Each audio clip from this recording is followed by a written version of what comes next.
Cyber crime બ્રાન્ચે Nigerian gang સાથે સંકળાયેલ 5 આરોપીને ઝડપી પાડીને મહત્વની કાર્યવાહી કરી છે. આ ફરિયાદી શ્રી નિહાર અમૃતજી વર્માની ફરિયાદના આધારે તપાસ હાથ ધરી હતી. ફરિયાદીનો ઓનલાઈન સંપર્ક લઈને તેમને આફ્રિકન કંપની તરફથી ઇપેટોરિયમ મેર્કાટા લિક્વિડ નામની હોમિયોપેથિક દવા ખરીદવા માટે ભોળું બનાવીને 32.72 લાખ રૂપિયાનો ફ્રોડ કરવામાં આવ્યો. આફ્રિકામાં વધુ કિંમતે વેચવાના બહાને આરોપીઓએ ફરિયાદી પાસેથી અલગ અલગ બેંક એકાઉન્ટમાં પૈસા ભરી લેવા કહેતા આખા પરિસ્થિતિમાં વિશ્વાસઘાત અને ઠગાઈ કરવામાં આવી. પોલીસે ટેકનિકલ એનાલિસિસ અને હ્યુમન ઇન્ટેલિજન્સનો ઉપયોગ કરીને આરોપીની ઓળખ કરીને જામનગર ખાતે તેમને અટકાયત કર્યો. આ 5 આરોપીઓમાં મુખ્ય આરોપી અસગર અઝીઝ પઠાણ છે, જે નાઇજીરિયન ગેંગ સાથે સહયોગી તરીકે આ સાયબર ફ્રોડના પૈસા ટ્રાન્સફર કરવામાં સામેલ હતો. ભારતીય દંડ સંહિતા કલમ 316, 318, 319, 61 અને આઈટી એક્ટ કલમ 666 હેઠળ ગુનો નોંધાયો છે. સાયબર ક્રાઇમ બ્રાન્ચ દ્વારા ઝડપી પાડેલા આરોપીની વધુ પૂછપરછ ચાલુ છે અને આ ઘટનાએ ઓનલાઈન ફ્રોડ સામે તંત્રની સખત કામગીરીને વધુ મજબૂત બનાવી છે. અમદાવાદ સાયબર ક્રાઇમ ખાતે એક ફરિયાદ નોંધાવવામાં આવેલી હતી, જેમાં જે ફરિયાદી છે પોતે વેટરનરીની જે વસ્તુ હોય છે એનું ટ્રેડિંગ કરતા હોય છે. તો એમને પહેલાં એક કેનેથ હેગન નામની એક વ્યક્તિનો લિંક્ડઇનમાં કોન્ટેક્ટ થયો હતો, જેમને જણાવ્યું હતું કે અમે એક વેસ્ટલેન્ડ ઇન્ટરનેશનલ ઘાના વેટરનરી કંપની છે, તો એના માટે ઇન્ડિયામાંથી એક યુપાટોરિયમ મર્કોલા લિક્વિડ છે, જે કે બેઝિકલી એક હોમિયોપેથિક દવા છે, જેનો ડેન્ગ્યુ અને મલેરિયામાં આફ્રિકામાં યુઝ થાય છે. એ ખાલી દવા ઇન્ડિયામાં જ બને છે, એટલે અમે અત્યારે $12,000 ઇન્ડિયામાંથી પરચેસ કરી રહ્યા છીએ.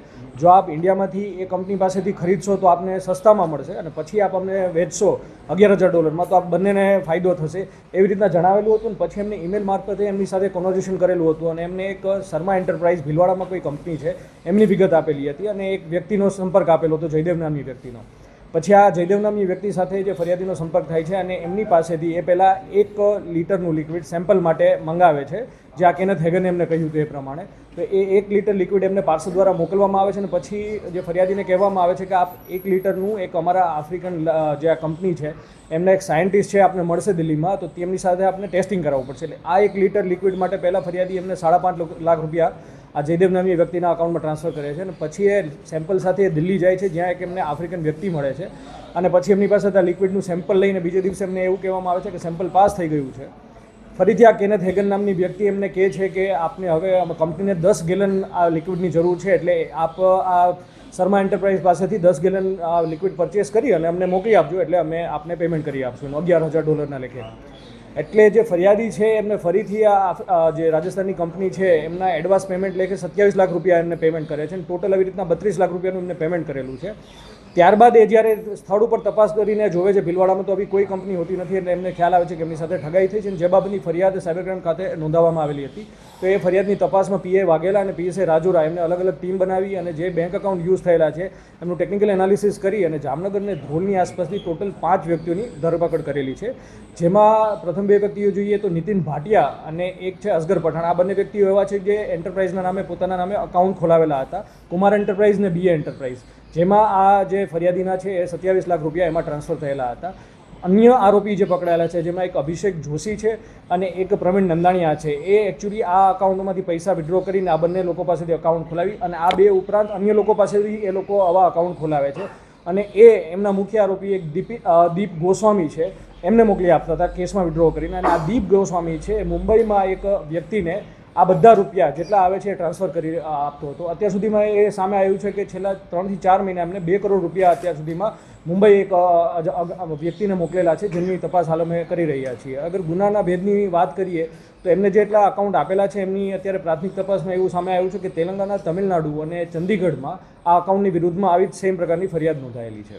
સાહેબ, આજે બંને બેંક ધારકો છે, એકાઉન્ટ ધારકો છે, એ લોકોને કેટલા રૂપિયા આપવાનું નક્કી કરવામાં?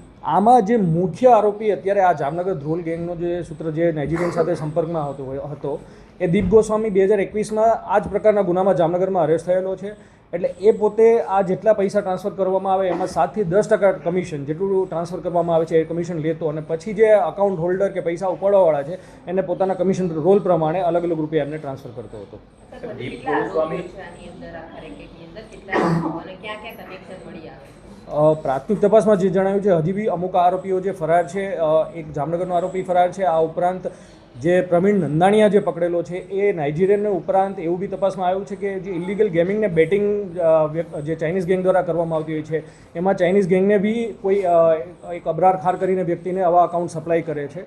આ ઉપરાંત જે આગળ જે નાઇજીરિયન વ્યક્તિ ફરિયાદીને દિલ્હીમાં મળેલ છે એની બી અમે હાલ તપાસ કરી રહ્યા છીએ.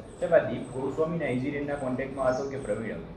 દીપ ગોસ્વામી છે એ મુંબઈની એક વ્યક્તિ થ્રુ નાઇજીરિયનના કોન્ટેક્ટમાં હતો અને જ્યારે 2021માં એ જેલમાં એને ત્યારે પોતાના નામનું અકાઉન્ટ આપેલું હતું અને જેલમાં જ્યારે પકડાયા હતા ત્યારે નાઇજીરિયન બી પકડાયેલા હતા ત્યારથી એ નાઇજીરિયન સાથે સંપર્કમાં બી છે. દીપ ગોસ્વામીને કેટલા રૂપિયાનું કમિશન?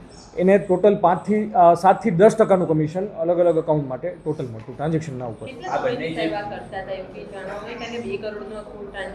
પ્રાથમિક તપાસમાં જે વિગત સામે આવી છે એ પ્રમાણે દીપ ગોસ્વામી 2021માં 1 થી 1.5 વર્ષ નાઇજીરિયન સાથે કામ કરેલું હતું.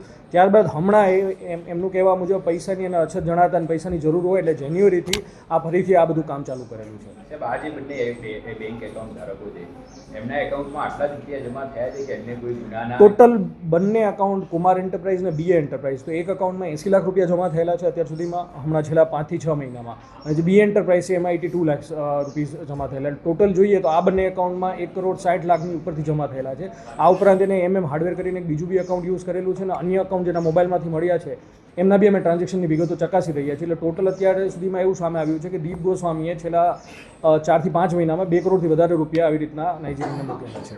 અન્ય જે રૂપિયા જમા થયા છે એ કયા ફ્રોડના થયા છે? એવું કંઈ સામે આવી છે? હા, જે મેં પહેલાં બી ડિસ્કસ કર્યું કે તેલંગાના, તમિલનાડુ અને ચંદીગઢમાં આમના વિરુદ્ધમાં ફરિયાદ નોંધાયેલી છે અને એમાં 2 પ્રકારની મોડસ ઓપરેન્ડી બહાર આવે છે. એક તો આ લિક્વિડને મટીરિયલ કોઈ બી સપ્લાય કરવાના બાને જે નાઇજીરિયન ફ્રોડ કરે છે. આ ઉપરાંત બિઝનેસ ઇમેલ કોમ્પ્રોમાઇઝના જે કેસીસ હોય છે એ બી નાઇજીરિયન ગેંગ દ્વારા કરવામાં આવતા હોય છે. તો એવા પ્રકારના ફ્રોડમાં બી આવા જ અકાઉન્ટ યુઝ થયેલા છે. જે તે વેપારીનો સંપર્ક કોણ કરતો? દીપ કરતો હતો કે અન્ય કોઈ વ્યક્તિ? આ કોઈ બી આરોપીમાંથી વેપારીનો સંપર્ક નથી. વેપારીનો સંપર્ક કરવા માટે જે લિંક્ડઇન આઈડી યુઝ થઈ છે, કેનેથ હેગન નામની જેમને પોતાની ઓળખ આપી હતી અને જેટલા ઈમેલ એડ્રેસને યુઝ થયા છે એ બધાની પ્રાથમિક તપાસમાં આવે છે કે એ કોઈ લાગોસમાં નાઇજીરિયામાં કોઈ નાઇજીરિયન વ્યક્તિ છે એ ફરિયાદી સાથે વાત કરી રહ્યું હતું. આરોપી આફ્રિકા નથી ગયા. આરોપીને એવું જણાવવામાં આવેલું હતું કે એને પ્રાથમિક જે પાર્સલ મળેલું હતું એનું લેબ ટેસ્ટિંગ એક આફ્રિકન સાયન્ટિસ્ટ આવશે એમની પાસે દિલ્હીમાં કરાવવાનું રહેશે. એટલે એવું આખી સ્ક્રિપ્ટ જે એવી છે કે ભાઈ આફ્રિકાથી એક કોઈ સાયન્ટિસ્ટ દિલ્હીમાં આવે છે, તો દિલ્હીમાં એ આ મટીરિયલ લઈને ગયેલા હતા અને ત્યાં જે એને વ્યક્તિ એક આફ્રિકન વ્યક્તિ મળેલી હતી એમને પોતાની આ ઓળખ છે મોસીન મૂર નામ તરીકે આપી હતી. એટલે આફ્રિકન વ્યક્તિને દિલ્હીમાં મળેલા છે, પોતે આફ્રિકા નથી ગયેલા. પ્રવીણની વિરુદ્ધમાં કોઈ બીજો ગુનો દાખલ થશે કે કેમ? કારણ કે સટ્ટા બેટિંગ જે ઓનલાઈન ગેમિંગના પણ પૈસા જમા કરાવતો. અમે જેટલા બી એમના વોટ્સએપમાંથી યા તો અન્ય ચેટમાંથી જે અકાઉન્ટ મળેલા છે એમની વિગતો ચકાસી રહ્યા છીએ. એમની વિરુદ્ધમાં જો અમદાવાદ ખાતે કોઈ ફરિયાદ આવે તો ચોક્કસ એમની વિરુદ્ધમાં ગુનો દાખલ કરવામાં આવશે અને જો બીજી કોઈ ફરિયાદ છે તો એ જે તે સ્ટેટ એજન્સીને એમની જાણ કરવામાં આવશે. બેંક ધારકોને અત્યાર સુધીમાં કેટલું કમિશન મળ્યું છે? 7 થી 10% કારણ કે 1.5 કરોડથી વધારે જમા. એટલે અત્યાર સુધીમાં આ લોકોએ 15 થી 20 લાખ જેટલા રૂપિયા એમને મળેલા છે દીપ ગોસ્વામીને, જે એમને અલગ અલગ લોકોને ટ્રાન્સફર કરેલા છે. બેકગ્રાઉન્ડ કંઈ જાણવાનું છે? શું કરે છે, શું નહીં? આ બધા અમુક જણો જે પ્રાઇવેટ ધંધો કરે છે, અમુક છૂટક મજૂરી કરતા હોય છે અને એક વ્યક્તિ છે એ ખેતી કરે છે અત્યારે.